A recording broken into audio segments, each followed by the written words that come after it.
Tac.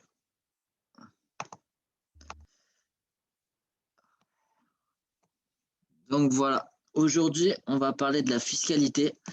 C'est pour répondre, comment dire, à l'ensemble de vos questions. Je sais qu'il y en a plein d'entre vous qui commencent à faire des gains et qui ne savent pas trop comment les déclarer.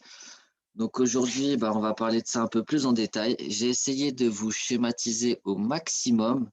Je vous ai mis des exemples. Sachant qu'on n'est pas beaucoup, j'espère pouvoir compter sur vous pour pouvoir animer un petit peu la call. Et puis, on va essayer de faire des cas pratiques, entre guillemets, en fonction de votre propre situation. Donc voilà, et puis surtout, bah, j'espère que vous allez apprécier. J'espère surtout pouvoir répondre au mieux à vos questions et qu'à côté de ça, bah, ça pourra vous aider par la suite, toutes les informations échangées dans ce call. Donc voilà, bien entendu. Ah, c'est mal carré.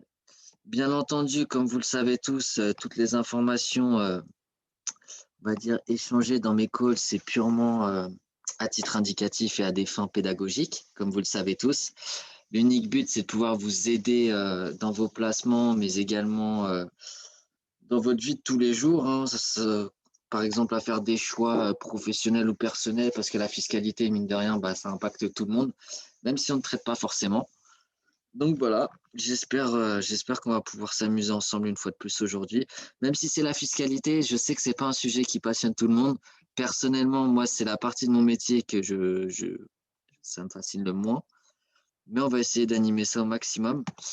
Bien entendu, chose très importante, pour les personnes qui sont à l'étranger, je ne sais pas si ça s'appliquera exactement pareil pour vous.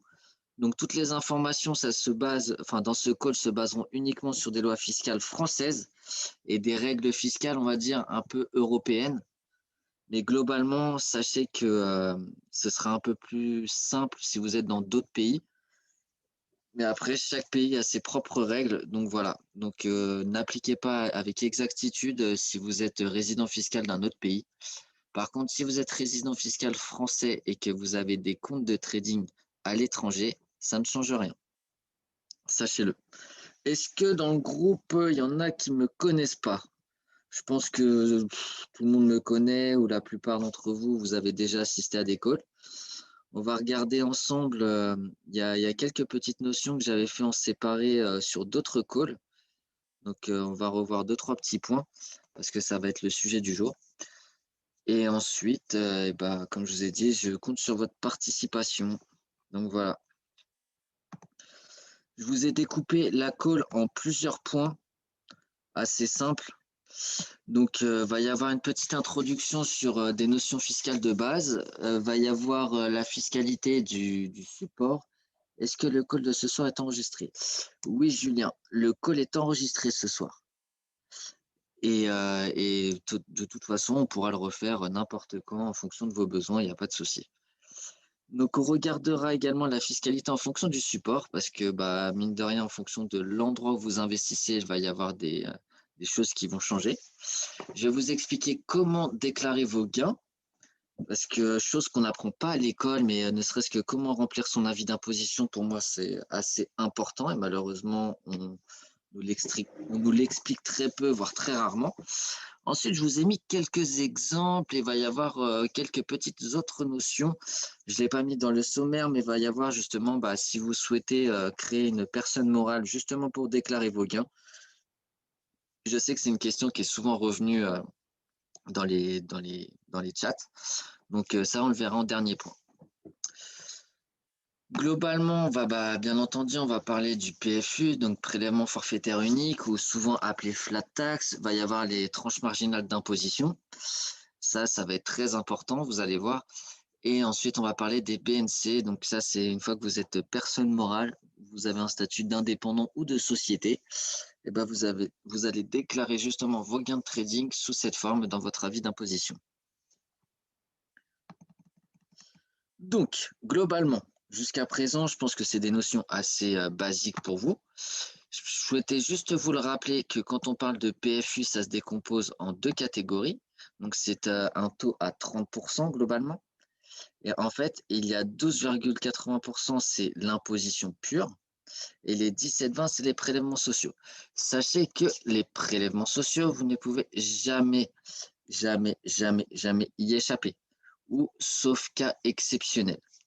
Je souhaitais juste vous rappeler également que quand on parle de fiscalité ou de quand on déclare ses gains ou autre, il n'y a pas une règle propre où c'est beaucoup 30%. Ouais, mais ça peut être pire. Je vous donne un exemple concret. Quand il y a eu justement, quand il y avait très peu de réglementation sur les crypto-monnaies, si je ne me trompe pas, au début, elles étaient taxées à 62%. 62%. Vous vous en rendez compte? Je gagne 1000 euros, je donne 620 euros à l'État. Donc au final, mes 1000 euros se transforment plutôt en 380. C'est tout de suite moins, moins fascinant. Ce qu'il faut savoir également, c'est que vous allez pouvoir bénéficier dans certaines conditions d'abattement, sachant que comment dire, bah bien sûr que les cryptos sont taxés. Merci Julien de cette question. Alors sache que ça fait à peu près un an, si je ne me trompe pas, c'est déclaré comme valeur mobilière, donc soumise à la flat tax. Et heureusement, bah oui, on n'entend jamais parler, c'est pour ça, c'est le but de notre call d'aujourd'hui. Et vous allez voir que depuis que c'est catégorisé comme valeur mobilière, donc qui dit valeur mobilière dit PFU, donc flat tax, donc taxé à 30%. Voilà, très important. Et vaut mieux 30% que justement les 62%. Et en plus, à côté de ça, vous allez voir comment justement vous pouvez baisser ce taux de 30% en jouant justement avec ces 12,80% sur votre avis d'imposition. Je vais vous montrer comment le déclarer. Et à côté de ça, comme je disais juste avant ton intervention, Julien, que quand on parle de fiscalité, il faut parler avec une vision d'ensemble. Donc, c'est propre à chacun, en fonction de son âge, de son patrimoine, de sa situation familiale, de son régime matrimonial, d'énormément de facteurs. Donc, il n'y aura pas une règle meilleure qu'une autre, ce sera juste des règles plus adaptées à chacun d'entre vous, en fonction de votre profil. À côté de ça, il y a quand même des règles, on va dire, simples, et c'est celles-ci qu'on va regarder ensemble. Et justement, je pense qu'on est tous globalement un petit peu dans la même situation. Donc voilà. Je vous ai remis la TMI. Globalement, comment ça fonctionne? Je pense que vous le savez. En fonction de vos revenus, vous êtes imposé à une certaine hauteur. Et ce qui fait que plus vous avez de revenus, plus vous êtes imposé, votre pourcentage sera élevé. Vous avez la possibilité de déduire 10%, enfin, les 10%, c'est comment dire, un forfait, on va dire. Donc, on déduit tous vos revenus de 10% et ensuite on calcule ces revenus-là en fonction de votre tranche marginale d'imposition. J'ai un simulateur et je vous le montrerai juste après. Et à côté de ça, comme je disais, en fonction de votre nombre de parts, donc si vous avez des enfants, si vous êtes marié ou comment vous déclarez à votre foyer fiscal, vous pourrez diviser. On n'entend jamais parler, j'ai même fichier, mais avec 9 964 au lieu de 10 500. Est-ce que ça a changé récemment? Oui, ça a changé récemment. Là, j'ai mis les dernières normalement. Attends, je vérifie juste sur mon simulateur, mais normalement, c'est les dernières. Tac, ouais, c'est bien ça, on est sur les dernières.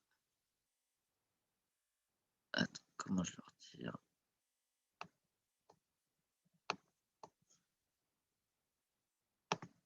Attendez. Tac. Oui, donc ouais, ça a légèrement. Tu pourras nous partager ce tableau. Ouais, je sais, il y a plein de gens qui me le demandent. Je vous partagerai une partie de ce tableau parce que il y a beaucoup d'informations, on va dire, personnelles et confidentielles. J'utilise beaucoup pour le travail, mais je vous partagerai juste pour la TMI, il n'y a pas de souci. Parce que le reste, j'ai le même tableau pour calculer l'IFI. J'ai pareil pour tout ce qui est investissement locatif en fonction du régime fiscal. J'ai un autre tableau pour calculer vos emprunts. Enfin, j'ai une vingtaine de tableaux dedans qui sont tous mélangés. On veut bien tout ça. Oui, bah tu m'enverras un RIB et puis on s'arrangera, hein. Mais voilà. Donc, globalement, les supports, comme je vous avais expliqué lors de mes tout premières calls, les supports, ça joue sur la fiscalité qui est appliquée. Globalement, on va parler de deux gros supports. Vous allez voir qu'on va parler dans un premier temps du plan épargne action où je vous en ai souvent parlé, où dedans, vous avez un avantage fiscal, mais vous avez aussi des contraintes, malheureusement. Donc, comme je vous ai expliqué, à l'intérieur, vous pouvez mettre certains actifs, mais pas tous, bien entendu. Et c'est complètement différent de votre compte que vous avez chez votre broker. D'accord? Donc, comme je vous l'avais expliqué à plusieurs reprises, en fait, l'avantage premier de ce plan épargne-action, c'est, on va dire, un dispositif qui est mis en place par l'État pour justement inciter les ménages à investir, donc à apporter de la liquidité dans les marchés financiers. Mais à côté de ça, ce qu'il faut savoir, c'est que vous êtes bloqué sur le versement. Parce qu'en fait, vous vous rappelez des 30% qu'on a vus précédemment. Là, vous êtes exonéré si vous le détenez au-delà de 5 ans. Tous vos plus-values sont exonérées de l'impôt. Mais vous avez toujours les taxes. Donc, automatiquement, on passe de 30% à 17,2. Et c'est toujours les plus-values qu'on taxe, bien entendu. Malheureusement, vous êtes limité, comme je disais, au choix d'actifs. Vous avez qu'un seul PEA par investisseur. Et si vous retirez avant les 5 ans, vous ne bénéficiez pas de l'avantage fiscal. À côté de ça, vous êtes bloqué à des actifs. Il faut à minima que 75% de votre portefeuille soit investi sur des actifs européens. Et ensuite, vous pouvez aller sur des marchés étrangers, mais sous certaines conditions. Donc, c'est vraiment financement des entreprises européennes avant tout. Comme j'explique, moi, je vous conseille d'avoir un PEA. Déjà, dans un premier temps, même si vous n'avez pas forcément beaucoup d'argent à investir dedans, vous faites ce qu'on appelle prendre date. Donc, vous ouvrez votre PEA, vous faites un versement de 10 euros. Vous ne l'investissez pas, ça ne sert à rien d'investir 10 euros, mais au moins, en fait, la date, comment dire, le démarrage des 5 ans va commencer à partir du moment où vous avez effectué votre premier versement. Et même si vous investissez pas et que d'ici 3-4 ans, vous investissez une grosse somme et que vous achetez des actions avec cette somme-là, eh ben, on comptera quand même à partir des 5 ans, donc c'est-à-dire la première fois que vous avez mis 10 euros. Donc c'est pour ça, moi, je vous invite à faire ça. Ça ne vous coûte rien du tout. Et comme ça, bah, si un jour vous voulez justement sortir, enfin investir et sortir à moindre frais, eh ben, vous pouvez bénéficier de cette petite astuce. Et bien entendu, hein, pour ceux qui ont une horizon de placement, comment dire, à long terme et qui ne font pas du trading, je vous invite également à favoriser le PEA. Le seul inconvénient, comme j'expliquais, c'est que vous ne pourrez pas ressortir les fonds avant 5 ans, sinon vous n'avez pas d'avantage fiscal. Ensuite, on va parler du compte titre ordinaire. Donc, le compte titre ordinaire, donc appelé CTO, je sais que vos brokers, c'est des comptes titres. C'est des comptes titres, même s'ils ne s'appellent pas exactement pareil. Globalement, c'est le même type d'enveloppe. On va appeler ça comme ça. C'est le même type d'enveloppe, où donc c'est soumis aux mêmes règles. Que vous soyez en France, aux États-Unis, en Suisse ou n'importe où, les comptes brokers sont tous identiques, voire enfin, quasiment tous identiques, à quelques petites subtilités. Mais globalement, c'est ça. Ça va être une enveloppe où dedans, on va pouvoir mettre n'importe quel titre actif ou autre produit financier, et que ce soit les CFD comme vous le faites tous. Donc, il va y avoir aussi les actions avec des dividendes, les obligations, tout type d'obligations, des trackers, mais également d'autres produits, donc les warrants, OPCVM, les turbos, et j'en passe et des meilleurs. Donc, dedans, vous allez voir que tout ce qui rentre dans la catégorie du compte titre ou de votre compte chez votre broker, vous allez avoir justement, ça va être soumis à la fiscalité du PFU. Là, bien entendu, tout ce que je vous dis, c'est uniquement à titre particulier. Là, pour le moment, on ne parle pas en tant que société, on parle vraiment comme si, en tant que particulier. Donc, l'avantage, c'est comme je disais, vous avez tous les actifs existants, vous pouvez ouvrir autant de comptes titres que vous le souhaitez. Bien entendu, il n'y a aucun plafond. Les 30%, encore une fois, seront justement taxés sur vos plus-values. Et vous allez voir également, et je pense que je vais vous apprendre quelque chose par la suite, pour ceux qui ont eu plusieurs comptes titres ou qui ont cramé des comptes, ça peut vous intéresser. Et à côté de ça, bien entendu, retrait et versement totalement libre, donc vous faites ce que vous voulez. Donc maintenant, je vais vous expliquer comment déclarer vos gains et on va voir ensuite la différence entre prélèvement forfaitaire unique ou le choix de se soumettre au barème de l'IR pour déclarer ses gains. Déjà, pour commencer, Quand vous déclarez l'ensemble des opérations boursières sans tenir compte de la classe d'actifs, donc ça, c'est vraiment, je vous invite à le faire. On est imposable même si on ne fait pas de retrait. Exactement, tout à fait. Même si tu ne fais pas de retrait, tu payes des impôts dessus. En fait, tu les déclares. Tu es obligé de les déclarer. Et tu vas voir comment les déclarer juste après. Mais globalement, en France, les banques le déclarent globalement pour toi à l'administration fiscale. Mais tu reçois toujours un document pour expliquer en fait le relevé de tes transactions à l'année avec tous les détails. Pour certains cas, pour les dividendes, justement, les prélèvements sociaux ils sont déjà soustraits. Donc en fait, vous touchez vos dividendes nets d'impôts. Et ensuite, vous n'avez qu'à reporter le montant versé par votre courtier sur votre déclaration de revenus. Ça, vous allez voir comment ça se passe. C'est très simple. L'autre fois, on nous a dit qu'on était imposé uniquement ce qu'on retire sur nos comptes. Tu le déclares, mais tu ne vas pas être imposé. Mais tu vas être quand même obligé de le déclarer. Tu vois ce que je veux dire? Tu ne vas pas payer dans l'immédiat, mais si tu es en sol, en fait, même si tu as des positions ouvertes, bah, tu verras que quand tu recevras ce document-là, l'IFU, donc imprimé fiscal unique, dessus, ils vont voir les positions et les gains latents, même si tu ne fais pas de retrait. Donc tout ça, ça va être déclaré. Ensuite, tu ne vas pas forcément payer des impôts dessus, ou tu peux peut-être payer, comment dire, une avance, ou comment dire, tu vas payer une partie, même si tu n'as pas encore touché l'argent. On va dire c'est genre une avance tout simplement. Mais globalement, tout va être déclaré. Donc, comme je vous expliquais, déjà dans un premier temps, vérifiez toujours que le courtier dans lequel vous êtes, il est agréé par l'AMF. Ensuite, à chaque année, l'IFU, on vous l'envoie automatiquement. Mais si certains ne vous l'envoient pas, vous pouvez le demander, c'est une obligation réglementaire. Ensuite, une fois que vous avez ce document, mais si on paie des impôts dessus et qu'on perd tout après, et ben justement, tout ça, tu pourras le reporter. Ça se refera. Comment dire? Sachez que en fait, on peut déclarer vos pertes. Et vos pertes, vous pouvez les reporter sur 10 ans. Donc justement, grâce à ce petit formulaire, le 2074, vous pouvez justement reporter vos pertes. Donc en fait, tout ça, il va y avoir un prorata. Si tu as trop payé sur une catégorie d'impôt une année et que l'année d'après, au final, bah, ton avance, tu l'as perdue, et bah, tu vas justement, ça va être compensé par un autre revenu où tu vas payer moins d'impôts. Tu vois, le fisc va faire comment dire, le prorata à ce niveau-là.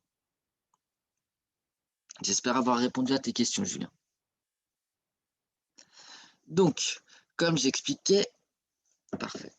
Comme j'expliquais, vous remplissez votre formulaire 2074. Après, si vous avez peu ou pas énormément de gains, vous le mettez directement dans votre avis d'imposition dans la catégorie 3. Donc, plus-value de cession de plus-value de cession de valeurs mobilières, droits sociaux et gains assimilés. Et il y a également les gains divers. Je vous montre en image ce que ça donne. Ah, vous le voyez bien là ou pas? Oui. Ensuite, ici, là, vous voyez cette case. Tout à l'heure, je vous ai parlé du PFU, donc 30%. Je vais vous montrer des exemples. Je vous donnerai un exemple, enfin des exemples concrets. Mais dans le forfait des 30%, vous avez 12,8%, c'est pour le barème de l'IR. Si vous n'êtes pas imposable, ça va être plus avantageux, enfin pas imposable ou très peu imposable. Pour vous, ça va être plus avantageux de cocher cette case. Par exemple, vous êtes imposé à 11% sur vos revenus salariés. Et bah, du coup, ce sera 11% plus 17,2. Donc, on va descendre à 28,2. Ou si tout simplement vous n'êtes pas imposable, et bah, ça va être 0 plus 17,2. Vous voyez ce que je veux dire? Si vous cochez cette case, et ce sera plus 30%. Vous avez compris?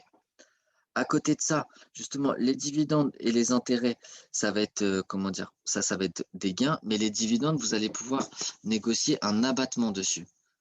Je vais vous montrer ensuite comment c'est, je vous ai mis des exemples concrets.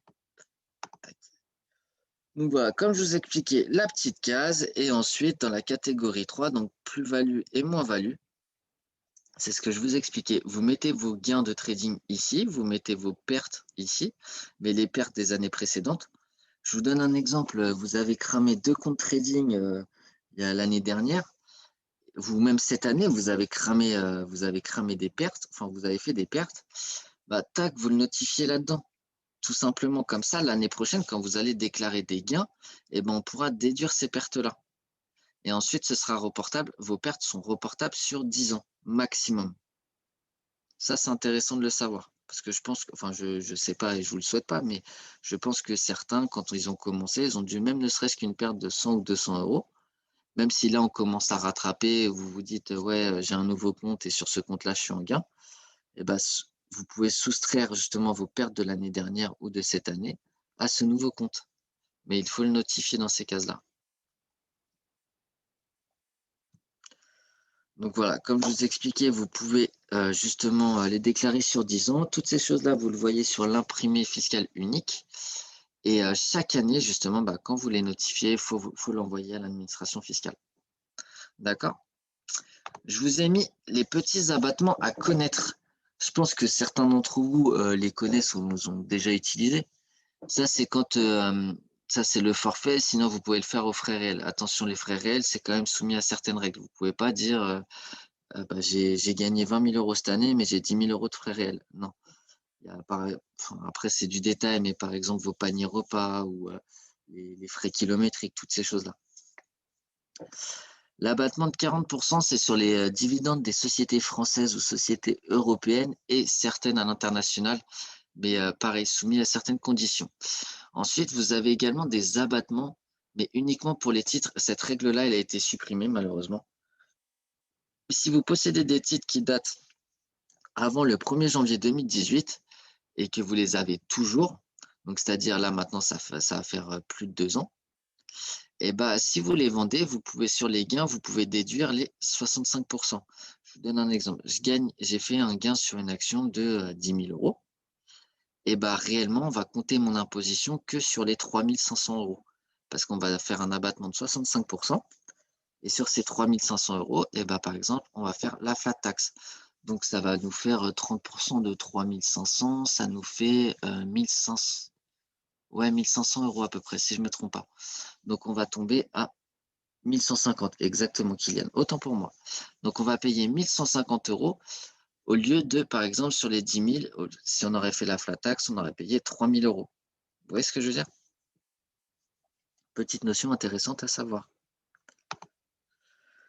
Je vous ai mis, je ne sais pas si ça peut vous intéresser, mais je sais que vous pouvez justement déduire en fonction de, comment dire, vous pouvez déduire en investissant sur certains actifs, vous pouvez les déduire de vos impôts. Donc, je vous avais déjà parlé des FCPI, donc des fonds communs de placement en l'innovation et des fonds d'investissement de proximité. Donc en fait, ça fait partie de la catégorie des OPCVM. Le seul petit bémol, c'est qu'il faut les conserver 5 ans. Et de toute façon, quand vous investissez dans des FCPI, il est très dur de vendre vos parts avant. Et pour vous donner un exemple, je ne sais plus si c'est Unibet ou Winamax, eh ben, la société elle a été montée via le financement d'une FCPI. Et bah, du coup, la part, elle a explosé pendant 5 ans, mais ça reste quand même des placements à risque.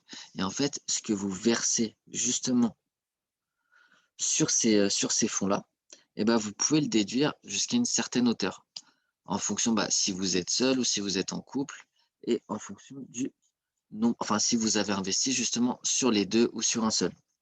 Est-ce que vous comprenez? Ça, vous le déduisez justement de vos gains sur d'autres actifs ou sur d'autres enveloppes fiscales.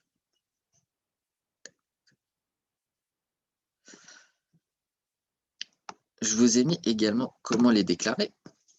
Donc, c'est dans la catégorie 7 et là-dedans, vous avez le 7GQ où vous mettez le montant de ce que vous avez investi chaque année.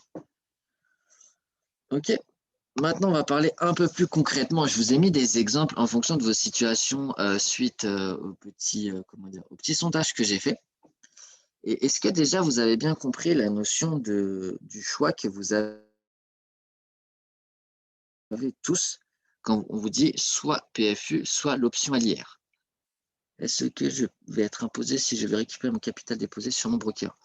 Non, justement, le capital, c'est-à-dire le capital avec des gains ou juste ton capital. Par exemple, tu as déposé 5 000 euros, ton compte actuellement il est à 7 000 euros, tu récupères 5 000 euros. Non, c'est ton capital, mais par contre, les 2 000 euros, toutes ces choses-là, tu le verras sur ton imprimé. Bah, par exemple, tu as mis 10 000 euros. Ton compte à cette heure-ci, il est à 15 000 euros. Tu récupères tes 10 000 euros. Tu ne seras pas imposé dessus. Mais par contre, les 5 000 euros, position ouverte ou pas, tu devras les déclarer comme gain. Tu ne les auras pas justement, tu ne les auras pas encore encaissés, mais tu devras quand même les déclarer. Et ensuite, sachant que tu auras récupéré ton capital, tout ce qui va continuer à fructifier sur ton compte, ça va être 100% de gain. Tu as compris? Mais du coup, sur ton capital, non, tu payes strictement rien. C'est que sur les gains. Tout le reste sera du gain. Exactement. Donc voilà, je vous ai mis un petit exemple. Rappelez-vous des abattements et de comment on calcule. Donc je vous ai mis par exemple Monsieur Mbappé qui a un contrat d'apprentissage au PSG avec un revenu annuel de 20 000 euros. Il déclare des gains de trading de 2 000 euros sur son compte titre, donc sur son compte broker.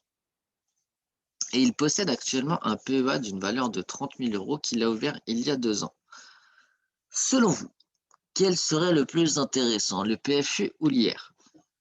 Il y a beaucoup de calculs à faire, donc c'est pour ça que je vous l'ai mis juste en dessous, juste derrière. Comment on calcule ça?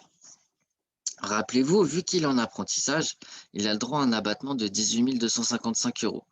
Donc, il se retrouve avec un montant imposable de 1 745 euros. Ensuite, sur ces 1 745 euros, on va déduire les frais de 10%. D'accord? Donc, on va se retrouver à 1 570. Ça, on le met de côté. Le PEA, vu qu'il n'a rien vendu, on n'y touche pas. Il n'y a aucune taxe dessus. Sur les gains de trading, vu que lui, il est à 1 750 euros, et je vais vous montrer, tac, regarde.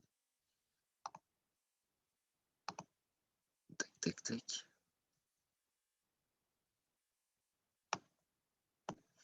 Attendez, je vais essayer de vous le mettre dans l'écran pour que vous voyez, même si c'est assez... ce que vous voyez bien. Ok. Donc on l'a dit, là, il est à 1 745 euros. Il a une part, montant brut 1 570, et du coup, sa TMI, elle est à 0. Donc, ce qui fait que dessus, il ne paye pas d'impôt, vu qu'il est en dessous des 11%, et il est en dessous justement des 10 065 euros. OK? Donc, du coup, lui, il ne va pas prendre la PFU, parce que la PFU, ça va être 30%. Donc, on va garder sur ses 17,2.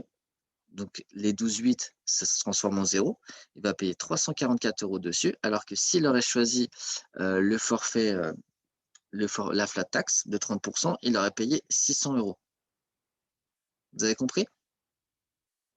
Exemple simple. On va en faire un autre un tout petit peu plus complexe et on va continuer. Je vous en ai préparé 3. Voilà. Regardez. Je vous en prends un autre. Monsieur et Madame Verratti, mariés, ont 4 enfants. Monsieur Verratti a un revenu salarial de 100 000 euros à l'année. Il déclare un gain sur ses ventes d'actions en 2020, donc il les a conservées que 1 an, de 10 000 euros sur son compte titre. Il a également touché 5 000 euros de dividendes, PFU ou IR. Regardez. Tac. Donc, revenu salarial, on retire les 10%. Sachant qu'il a des enfants, on compte le nombre de parts, comme je vous ai montré au tout début de la call. Ce qui fait que quand on prend le simulateur, ce sera un peu plus parlant. Donc, on a dit 120 000. Tac. On a dit 5 parts, vu qu'il a 4 enfants.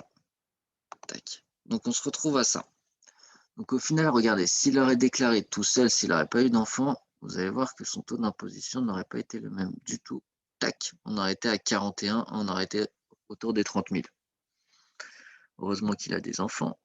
Tac, tac, tac. Boum. On tombe à 6 344. OK? Donc ça, on le met de côté.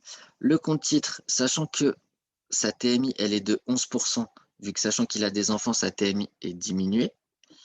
Donc on fait 11% plus 17,2, donc ça nous fait 28, ouais, c'est ça, 28,2. Donc on se retrouve à 2820. OK? Sur ces 10 000 euros. Pour les dividendes, il a un abattement de 40%. Donc on va calculer l'imposition sur ces 3 000 euros et non 5 000. Je sens qu'il va y avoir beaucoup de grossesses cette année. Bah, vous comprenez pourquoi on dit qu'il est intéressant de se marier et d'avoir des enfants? C'est pour diviser les parts. Enfin, c'est pour diviser. Enfin, avoir une famille aussi, c'est très important, mais c'est utile fiscalement. Donc voilà. Donc du coup, sur les 3 000 euros, on se retrouve à payer 846 euros. Et donc, ce qui fait qu'au total, imposition sur le revenu, 6 344, imposition totale, 10 010. D'accord? Parce que si on l'aurait fait de l'autre côté, vous voyez qu'il n'y a pas énormément de delta quand même. Parce que là, on est une imposition à 28,2 et là, on est à 30. Mais ça reste quand même toujours plus important, enfin plus intéressant.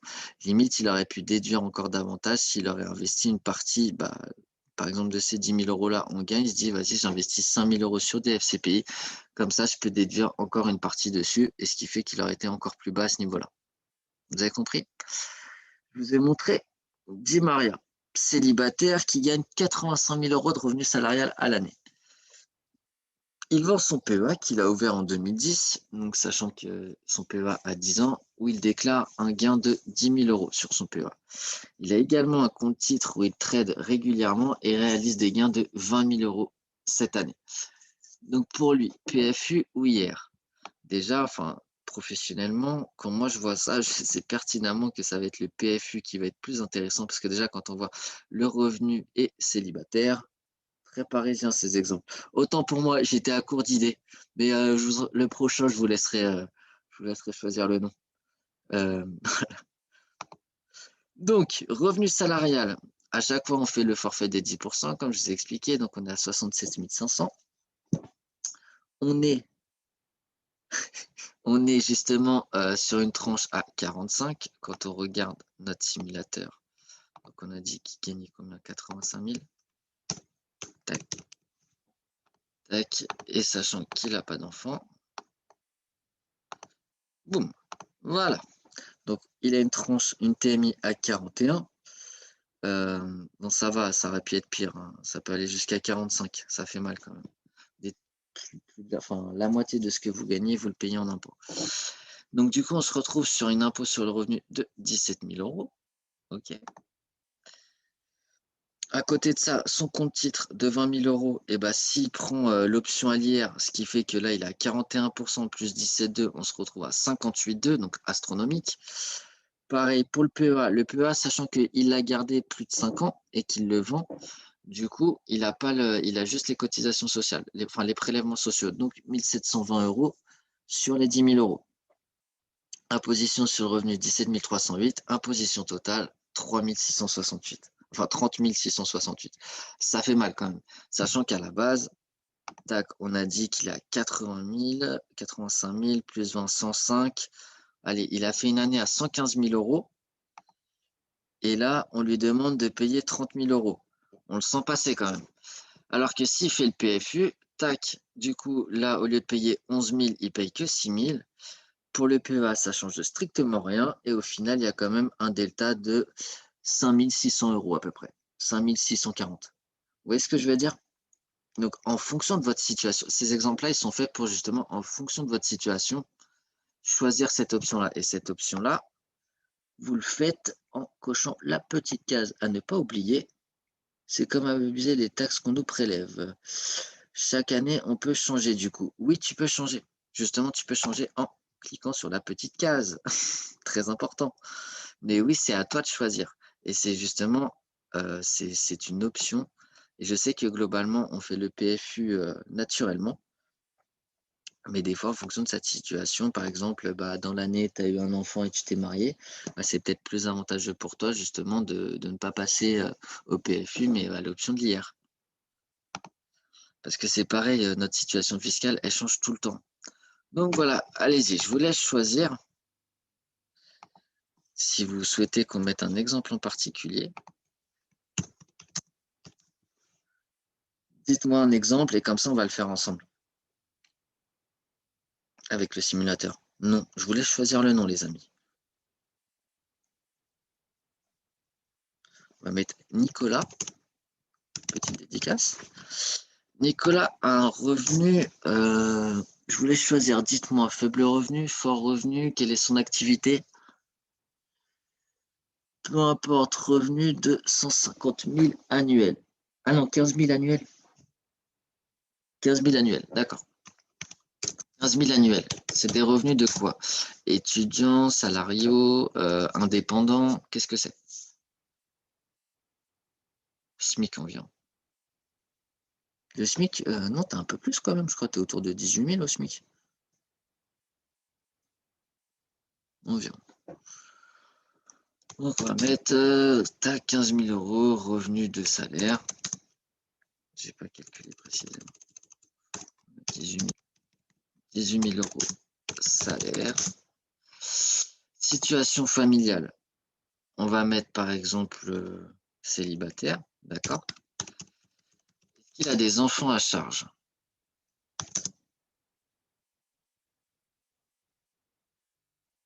Oui, non, peut-être.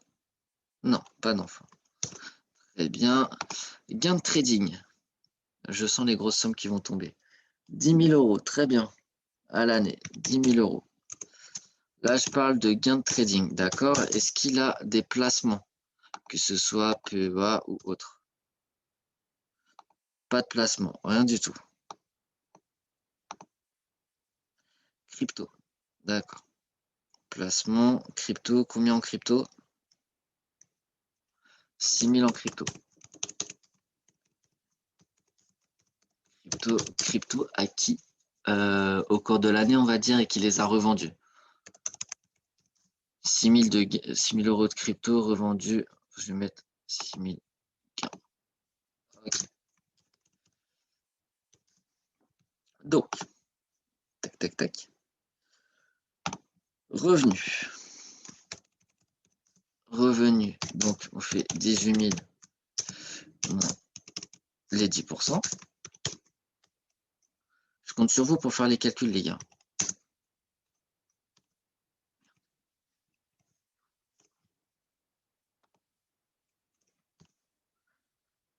Ce qui nous fait... Tac, ok. 16 200. D'accord. On a dit... On va calculer sa TMI. Tac, tac, tac. Donc là, on a dit 18 000. Il n'a qu'une part, vu qu'il n'a pas d'enfant, 16 200. Boum. Donc, il a une TMI à 11. Et il est à 675 euros d'impôt. Ok.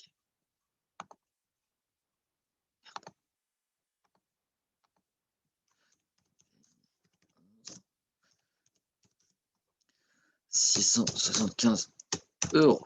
Tac. On a dit gain de trading, il est à 10 000. 10 000 euros.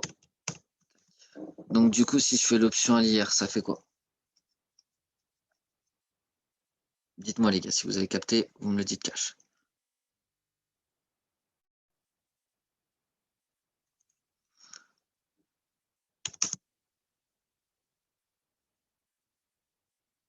Non, ça c'est l'option PFU, là on est sur l'IR. 17,2. Ça fait 17,2 et 11. Donc, fois 0,11.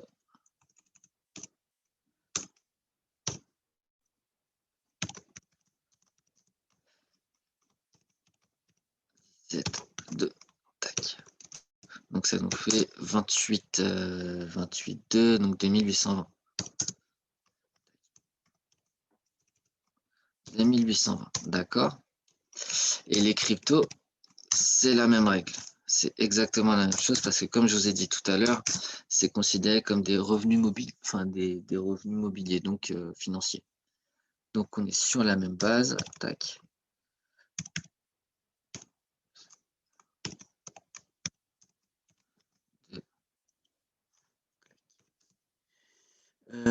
Tac, tac, tac, ça fait combien?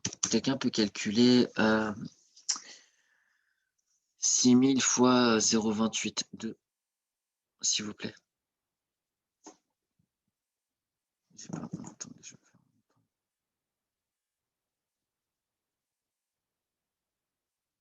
1680. Merci Julien. 1680. Là, on a dit qu'il y avait quoi d'autre? Tac, pas de placement, rien d'autre. Ok. Donc, impôt. Impôt. Impôt. Donc, on a dit il paye pas grand chose. Tac. Impôt total. On est à tac, donc ça fait 700. 700 plus ça te fait 5, donc ça te fait 4500. On est d'accord? 4500 plus les 675, 5175. Est-ce que quelqu'un peut vérifier mon calcul, s'il vous plaît?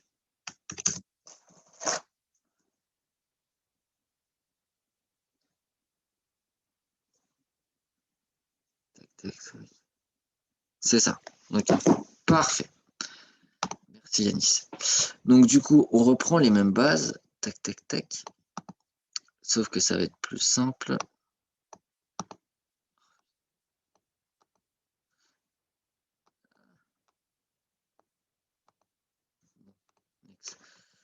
Revenu, vous avez compris. Donc ça bouge pas. Donc on va dire revenu TMI 11, donc 675 comme tout à l'heure. Sur les 10 000, PFU, donc 30%. 30, ça nous fait 3000. Sur les 6000, PFU 0, 30%, donc ça nous fait 900 si je ne me trompe pas. Non, c'est 1800, pardon. Ouais, merci Yanis. Donc ça nous fait 4008 plus 675, donc 4000. Attends, 4008, 5475. Ouais, merci Yanis. Est-ce que vous avez compris un petit peu le truc? En soi, c'est assez simple, mais je sais qu'on a l'habitude de mettre PFU pour pas se prendre la tête. Bon, là, vous allez me dire, c'est pas énorme, mais 300 € que vous payez en moins sur les impôts, c'est 300 € que vous investissez en plus. Vous voyez ce que je veux dire? Donc voilà, 300 € d'investir ailleurs, exactement. Ou ça peut faire, je sais pas, un cadeau de Noël merveilleux pour votre chérie ou n'importe quoi. Mais bon, je pense qu'ils nous prennent déjà assez sur tout, donc si on peut éviter de leur en donner gratuitement. Et si les cryptos n'avaient pas été vendus, juste détenus en holding? Alors quand tu dis holding, ça peut être mal interprété, mais j'ai compris ce que tu voulais dire. Donc en gros, tu les conserves sur une clé ou autre, et il n'y aurait pas eu d'impôt. Tu aurais dû les déclarer, mais non, tant que tu les vends pas, normalement c'est bon.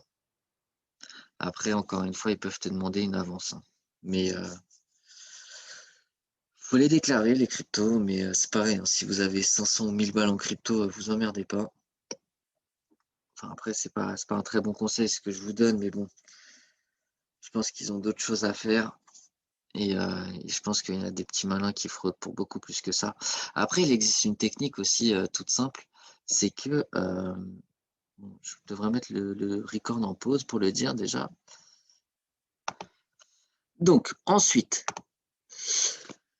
je vous ai dit, certains d'entre vous me demandaient pourquoi, enfin, comment ouvrir une société à ce niveau-là et tout. Vous allez voir que toutes les informations que je vais vous donner dedans, ça va vite vous refroidir. Et comme j'expliquais dans le call, enfin dans le chat, ne vous faites pas des nœuds au cerveau si vous ne faites pas des gains, on va dire, astronomiques. Parce que vous allez voir qu'une fois que vous allez passer en personne morale, vous allez être régi et bloqué sur beaucoup de choses. Vous allez devoir payer pas mal de choses. Donc si c'est pour sortir 10 ou 20 000 € à l'année maximum, ne vous embêtez pas. Sérieusement, c'est pas la peine.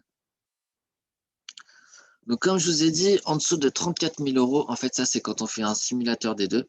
En dessous de 34 000 €, c'est pas du tout avantageux pour vous de passer en personne morale et vous pouvez continuer d'être justement de trader. Je parle bien de trade. Ah bah tu viens de répondre à ma question, autant pour moi. De trader justement en nom propre. Donc ensuite, je vous ai mis toutes les formes juridiques possibles et inimaginables. Bon, bien entendu, les SARL, SAS, tout ça, il faut être deux. Sauf la SASU, vous pouvez être tout seul. Ensuite, vous avez le choix du barème de l'IR ou de l'IS en fonction de la structure juridique que vous avez choisie. Donc, c'est une autre variable. L'IS, c'est intéressant si vous avez des revenus inférieurs à 38 120 €. Et sinon, c'est au-delà de ça, bah, c'est 33% de vos bénéfices. Mais ce qu'il faut savoir, c'est que l'argent que vous sortez dessus, vous le payez également sur l'impôt sur le revenu. Voilà, voilà. Mais c'est pas tout. Il faut rajouter que constituer une société, ça a quand même des frais pour commencer. Donc, c'est-à-dire la mise en place comment dire, être inscrit au registre des commerces, avoir, comment dire, par exemple, votre cabis ou des choses comme ça. Si vous êtes plusieurs, il va falloir des statuts, des PV d'AG, il va falloir plein de documents qui coûtent de l'argent, tout simplement. Il va falloir faire un apport à la société. Cet apport-là, il va être bloqué vous pourrez le récupérer, mais il va être bloqué au départ tant que votre société ne sera pas dissoute. À côté de ça, vous aurez une obligation justement d'avoir une liasse fiscale chaque année, donc de payer un comptable. Et à côté de ça, vous devez avoir un compte professionnel à la banque. Donc, vous rajoutez tous ces frais-là. Certes, ça va être des frais qui vont être déduits de votre résultat, mais ça reste quand même des frais que vous ne payez pas en tant que particulier. Je vous donne un exemple. Je fais 100 000 euros la première année. Allez, on va être gentil. On va dire 50 000 euros la première année. J'ai déjà plus de 5 000 euros qui part. Donc, du coup, je vais être imposé sur les 45 000 euros. Sur les 45 000 euros, on va me prendre 33%. Donc, ça me fait combien? On va me prendre 13 500. Donc, mes 50 000 euros se transforment maintenant ça fait combien? 45, 13, en 30, 32 000 euros. Donc, vous voyez déjà le delta. En fait, globalement, on estime que on vous tape entre 40 et 45% facile de vos gains. Et ça, c'est ce que si vous faites des gains. Vous voyez ce que je veux dire? Et il y a des choses qui vont tomber même si vous ne faites pas de gains. Je vous donne un exemple, le comptable, les frais bancaires ou des conneries comme ça que vous faites des gains ou pas, vous allez les payer quand même. Donc, voilà. Donc quand vous êtes comment dire, en personne morale, généralement, sur ce type d'activité-là, c'est mieux de se mettre en profession libérale, entre guillemets, ou activité indépendante. Et quand vous êtes sur ce type d'activité, vous déclarez des BNC, donc bénéfices non commerciaux, à l'inverse des BIC, bénéfices industriels et commerciaux. Donc, vous avez le droit justement au micro-BNC, donc c'est-à-dire que si vous faites un chiffre d'affaires de 72 000 euros, vous avez le droit à un abattement forfaitaire de 34%. C'est le même type d'abattement que vous avez comme vous êtes à titre particulier pour vos frais, les frais de 10%. Et bien là, c'est la même chose. Par contre, si vous dépassez ce stade-là, c'est frais réels. Donc, c'est-à-dire, par exemple, je suis à 100 000 euros, et ben même si j'ai que 10 000 euros de frais, je vais être imposé sur 90 000 euros. Vous voyez ce que je veux dire? Et 90 000 euros, ensuite 33%, ça vous fait 30 000 euros qui part. Voilà, voilà. Vous voyez ce que je veux dire? Plus d'autres petites conneries à droite à gauche qui s'ajoutent aux joies de la vie de créateur d'entreprise. Donc voilà. Tac. Et bien entendu, chose très importante, ça c'est l'administration fiscale. Et cette information-là, j'étais pas sûr, mais je l'ai vérifiée sur le site du gouvernement. Et donc, oui, je vous confirme que si plus de 50% de vos revenus proviennent du trading, eh ben, vous êtes considéré comme un trader professionnel, car justement, vous avez les mêmes conditions qu'une personne qui travaille sur les marchés financiers en continu. Et ce qu'il faut savoir, c'est que même si vous avez le statut de trader professionnel, vous avez interdiction de donner justement comment dire, vous avez interdiction de trader pour le compte des tiers. Je te donne un exemple. Enfin, je vous donne un exemple. Je suis bon en trading, je suis bon en placement. J'ai interdiction de dire à des amis, ouais, donnez-moi votre argent, comme ça j'ai un plus gros capital et je vais pouvoir trader plus. Alors ça, je vous exhorte de surtout pas le faire parce que vous pouvez prendre très très très très cher par l'administration fiscale et par l'AMF et par la CPR. Donc les trois vont vous tomber dessus assez rapidement. À la limite, c'est un cercle d'amis, vous faites ça en off, vous pouvez les conseiller, mais ne prenez jamais d'argent pour le trader. En fait, ne tradez jamais l'argent des autres. Ça, c'est une très très grave erreur et ça peut vous coûter très très cher. Et c'est bon à savoir. Pour pouvoir avoir ce droit, il faut justement avoir un certain niveau d'études et également d'accréditation qui vous sont délivrés par l'ORIAS. Voilà, voilà. Donc globalement, tout ce qu'on a vu aujourd'hui, PFU ou hier en fonction de ses revenus globaux, comme j'ai expliqué, en fonction de votre situation globale patrimoniale, matrimoniale et familiale, enfin toutes ces choses-là réunies. Devenir un trader indépendant, c'est vraiment un certain niveau de revenus. ce qu'il faut savoir, c'est qu'également, vous pouvez créer une structure où le trading, ça peut être une partie de votre activité. Et bien entendu, l'optimisation de vos charges fiscales en fonction de multiples facteurs. Donc, c'est important justement, comme vous avez vu, il y a des abattements, je ne sais pas si vous les connaissiez tous, mais il y en a qui sont intéressants de connaître. Ça nous permet de réduire au maximum. Et c'est également pour ça qu'il y a des gestionnaires de patrimoine. Parce que certes, on vous prend beaucoup d'argent quand on ne connaît pas, en fait, mais il existe d'énormes manières. Je crois actuellement en France, il existe plus de 600 dispositifs fiscaux différents pour justement limiter ces impôts. Et ces dispositifs augmentent. Pourtant, les impôts augmentent. Mais plus vous êtes informé ou entouré, plus vous pouvez justement diminuer votre pression fiscale. Voilà. J'espère que vous avez apprécié ce call. Je sais qu'on n'a pas parlé d'action aujourd'hui, mais j'espère au moins avoir répondu à vos questions. Si vous avez d'autres questions, oui, c'est fini, Julien.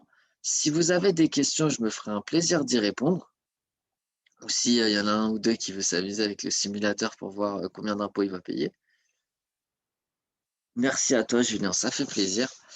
J'espère que voilà, vous saurez faire les choix lors de votre déclaration d'impôt, mais dans le doute, vaut mieux déclarer que pas déclarer, ça je vous le dirai toujours.